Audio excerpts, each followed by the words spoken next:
ain't never gonna stop. To the top, to the top, ain't never gonna stop. Never gonna keep me down.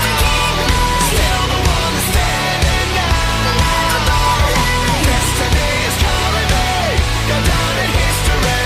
Every day I fight to be legendary.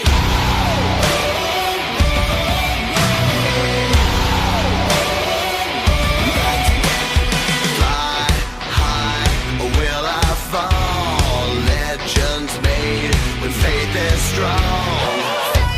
No time to bleed, I'm conquering.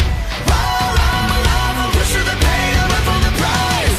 Some people wanna turn and run, but the strong rise under the gun. Top to the top, ain't never gonna stop. To the top, to the top, ain't never gonna stop. Never gonna keep me down. Still the one that's standing now. Destiny is calling me, go down in history. Every day I fight to be legendary. Every day I fight to be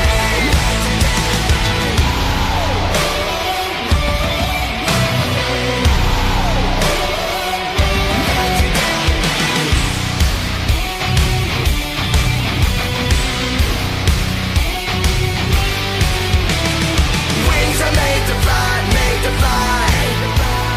Fears are born to die, born to die. Pushing through the pain, through the pain. Pushing through, breaking through, whatever it takes, what I gotta do. Giving my all, giving all that I got. Never will stop till I get to the top. Top to the top, ain't never gonna stop. To the top, to the top, ain't never gonna stop. Never gonna keep me down. Still the one that's standing now. Destiny is calling me, go down in history. Every day I fight to be legendary. Never gonna keep me down. Still the one that's standing now. Destiny is calling me, go down in history. Every day I fight to be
Smell what the rock is cooking.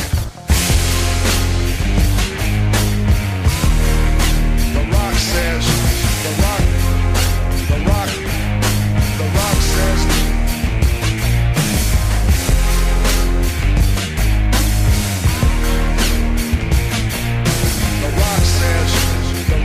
the rock.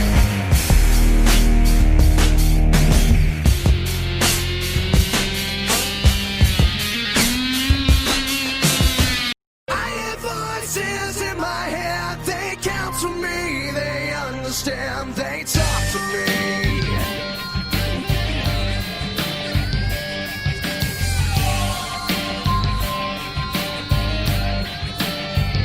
You got your rules in your religion, all designed to keep you safe. But when rules start getting broken, you start questioning your faith. I have a voice that is my savior, hates to love and loves to hate. I have a voice that has the knowledge and the power to your fate. I hear voices crying, I see heroes dying, I taste blood that's drying, I feel tension rising, I hear voices in my head. Hello and welcome back to part 2 of the WWE Wrestling Talk Show with Lisa Willock Jones and Sean Bradley Smith as we bring you our reactions to the biggest party of the Corona summer.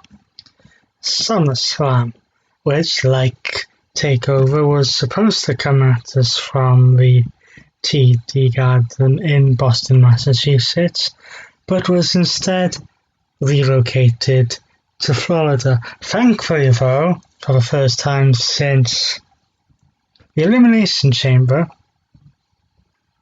this was not coming at us from the Performance Center. It was coming at us from the Amway Center in Orlando, Florida.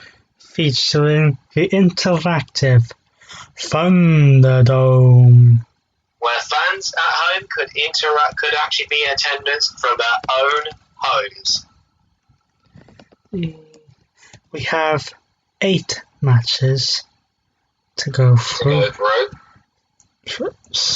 One of which took place on the pre-show, and this was the United States Championship match, in which Apollo Crews was defending against a man who has not appeared at SummerSlam since 2009. And that man is the leader of the Hurt Business, MVP. Now, the advantage to this match is that the other 2 members of the Hurt Business, in Bobby Lashley and Shelton Benjamin, were the current 24/7 champion, were banned from ringside. So, they were not able to interfere. Apollo Crews picked up the victory with a toss powerbomb and managed to get out of there just as the rest of the Hurt Business was going to attempt an attack. Pretty much. So Apollo Crews is still your United States champion. At least for one more week. At least. But we'll get to that later on. The main card opened up with the first of 2 Women's Championship matches for the Empress of Tomorrow. With the first one being for the SmackDown Women's Championship. Yes. Bayley, who has never been able to defeat Asuka in a one-on-one match, was defending the championship with the accompaniment of the Raw Women's Champion Sasha Banks. This match was pretty well. It was 11 minutes in length. Well, it was good. These 2 have worked with each other several times and it shows.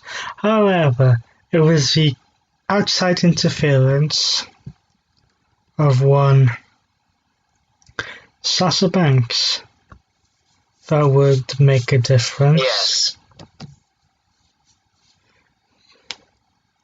Because whilst Asuka attempted to attack Bayley, who was on the ropes, Bayley was able to move out of the way, but knocked into Banks, who was standing up on the apron, trying to distract Asuka, allowing Bayley to perform a roll-up onto Asuka to retain the SmackDown Women's Championship. Then, in order to attempt to soften her down for the match later on, Bayley and Banks would attack Asuka. Only for Asuka to go, no thank you, I'll see you later on tonight. The second match saw Andrade and Angel Garza challenge for the Raw Tag Team Championships, which were currently being held by the Street Profits of Angelo Dawkins and Montez Ford. Considering the length of this match, there's not that much to say about it. The match length in question was around 7 minutes.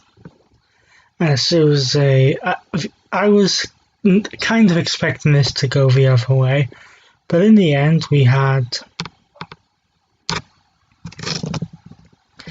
a super kick performed by Angel Garza onto Angela Dawkins, who bumped into Selena Vega, knocking her off the ring apron, who was causing a distraction.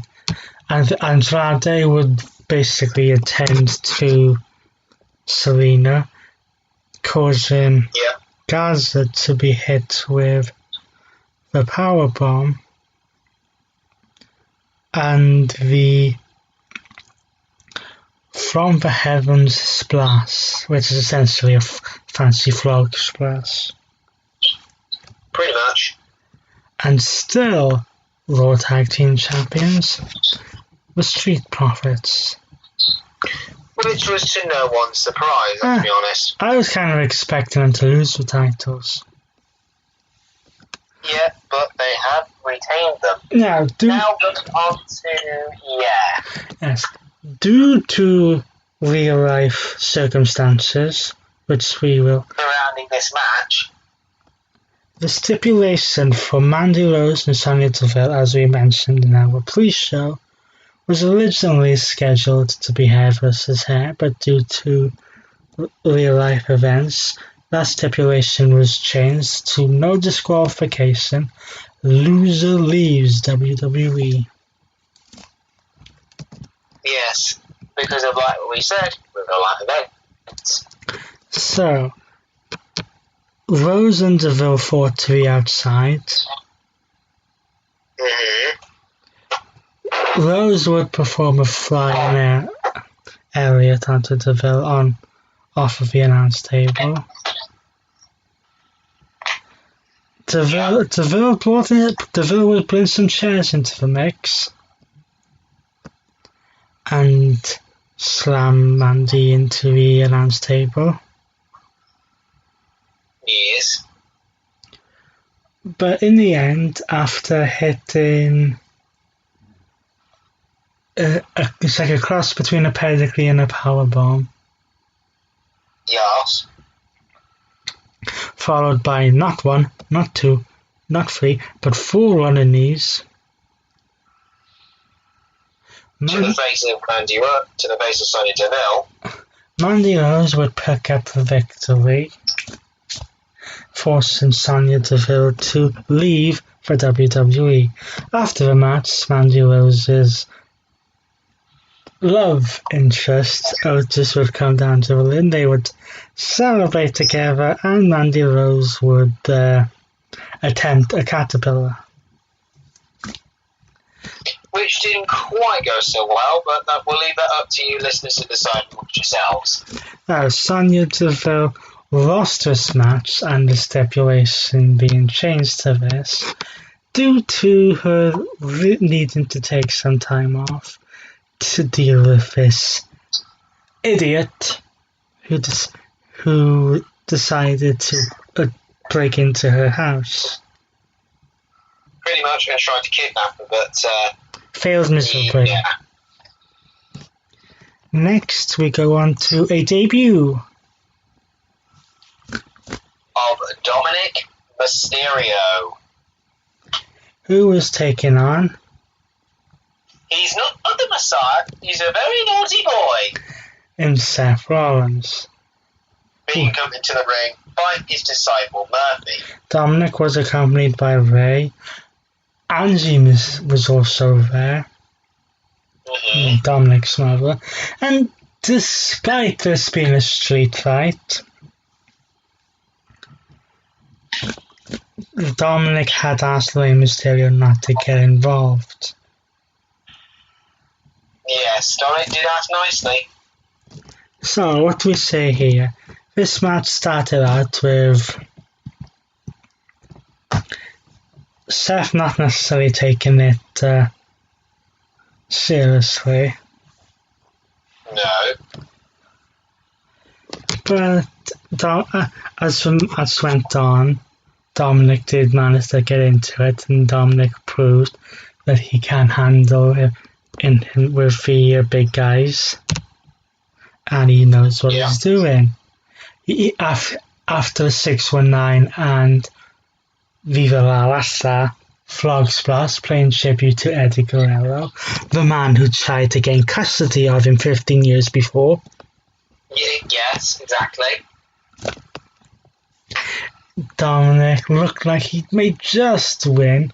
However, after Rey Mysterio enough was enough and snapped with the Murphy getting involved, he was handcuffed to the bottom rope on the outside By the Monday Night Messiah.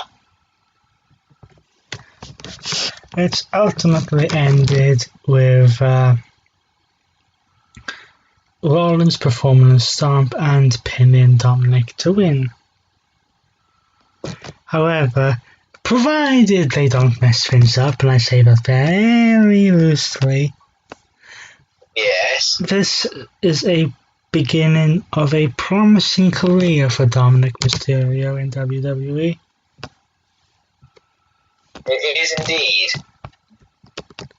The Next, future's definitely bright for him. next we move on to the Raw Women's Championship match with As Sasha Banks puts the title on the line against the Empress of Tomorrow. and this match lasted exactly 10 seconds less than the SmackDown Women's Championship match. Yeah, you're right, actually. And the conclusion was almost in the same way. And people are calling this match Match of the Night. I can see that. Shout out to Wrestle Talk. Because the ending of this match was almost exactly the same. Because we found ourselves in a similar situation with Bayley up on the apron and Sasha Banks up against the ropes, and Bayley moving out of the way, but Asuka would attack Bayley, but as Banks tried to roll up, Asuka would counter into the Asuka lock, forcing Banks to tap out. And Asuka to become a 3-time overall Women's Champion. A second reign with the Raw title. This, unfortunately though, does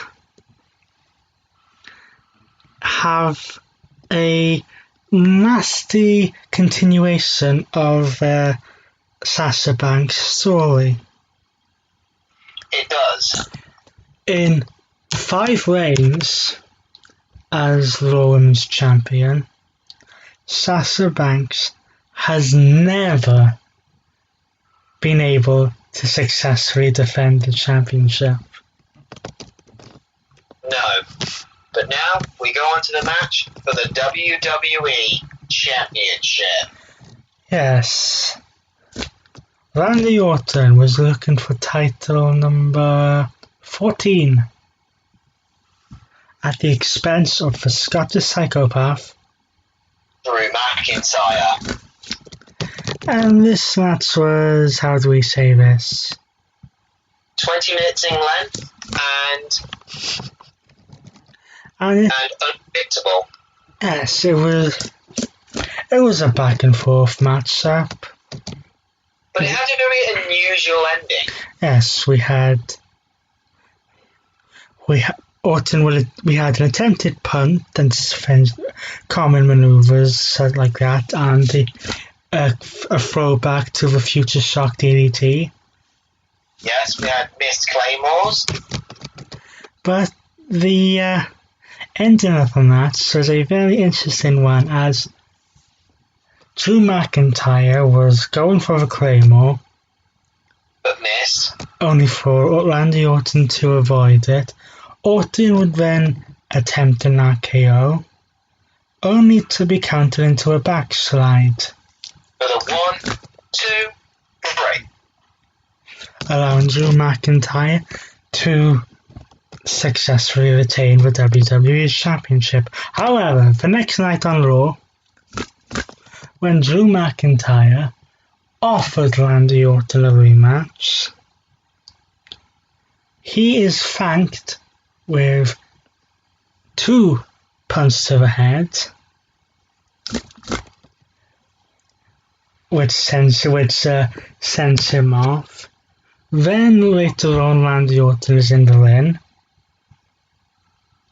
when he's confronted by the now former NXT champion Keith Lee. Who made his Monday Night Raw debut. They have a little match, back and forth match, and then Drew McIntyre appears back up and gets into a little brawl with Randy Orton. Then we go backstage, Drew McIntyre was cutting an interview. in which he's attacked behind from Orton and hit with a third punt. And then sent into the back of an ambulance with a suspected, and we do think definitely think this is a storyline, with a fractured skull, career threatening. Well, they wouldn't do that if it wasn't a storyline. So now we go to the main event. For the Universal Championship, a Falls Count Anywhere match between the champion, Braun Strowman, against the Fiend, Bray Wyatt. Is it Braun Strowman or Bald Strowman? Either way, the Universal title was on the line in a Falls Count Anywhere match. Yes, this, by the way, SummerSlam, I don't think we mentioned this in the pre-show, marked the 1-year anniversary of the debut of the Fiend character. Yes, 1 year. So the bell goes, Ding ding ding. Strowman goes straight after the Fiend. Then after a little bit, we get a toolbox, Literally used as a weapon. which the Fiend uses as a weapon. Strowman managed to hit a running power slam in the ring for a 2 count, or was it 1 count, one or the other. They brawl back into the glue position. Yes, Strowman is hit with a Sister Abigail. for a 2. They eventually get back to the ring area. Strowman is hit with The Fiend side is hit with another power slam and kicks out at 2. Strowman then basically goes, what do I have to do? Goes over to the toolbox, grabs a box cutter. Yes, you heard us right, a box cutter. To cut open the canvas of the lin, expose wooden boards. Yes, people have often wondered what the lins are made of. Now you know. But that cutting of the mat would be a certain downfall for Strowman. Yes, because the Fiend, who at times seems impervious to pain, stood back up. Strowman is like, why won't you stay down? And the Fiend hits a Uranagi / rock bottom on the wooden boards. On the wooden boards, followed by 2 Sister Abigails. For the 1, 2, 3. The winner of the match and new Universal Champion, the Fiend Bray Wyatt. But just like we said that Io Shirai didn't have time to celebrate her win, neither did the Fiend, because he's given the championship, turns around and is met with a spear from Roman Reigns, who we have not seen in 5 months. Yes, Roman Reigns was the initial opponent for Goldberg at WrestleMania. But again, due to COVID-19, that didn't happen. Things changed. And Roman Reigns will also go after Braun Strowman, and Summerslam went off the air with Roman Reigns holding the championship up. And that would also set up a match that will take place literally on Sunday, because WWE's next pay-per-view event is the following week from SummerSlam. Yes, which we will record on Saturday for you fine listeners of this show. So let us run you through the Corona Slam card one more time. On the pre-show, Apollo Crews defeated MVP to retain the United States Championship. Bayley retained her SmackDown Women's Championship against Asuka. The Street Profits retained the Raw Tag Team Championships against Andrade and Angel Garza. Mandy Rose beat Sonya Deville to make Sonya Deville leave WWE. Seth Rollins defeated a valiant Dominic Mysterio. Asuka defeated Sasha Banks to become the new Raw Women's Champion. Drew McIntyre retained the WWE Championship by defeating Randy Orton. And The Fiend became the new Universal Champion by defeating Braun Strowman. So that does it for SummerSlam weekend with NXT TakeOver 30 and SummerSlam. Coming up next, as we just said, we have Payback, which we will record on Saturday. So until then, he's been Reese Rock Jones, and he's been Sean Randy Smith, and we will see you, lovely listeners, on Saturday for WWE Payback. Is a bitch.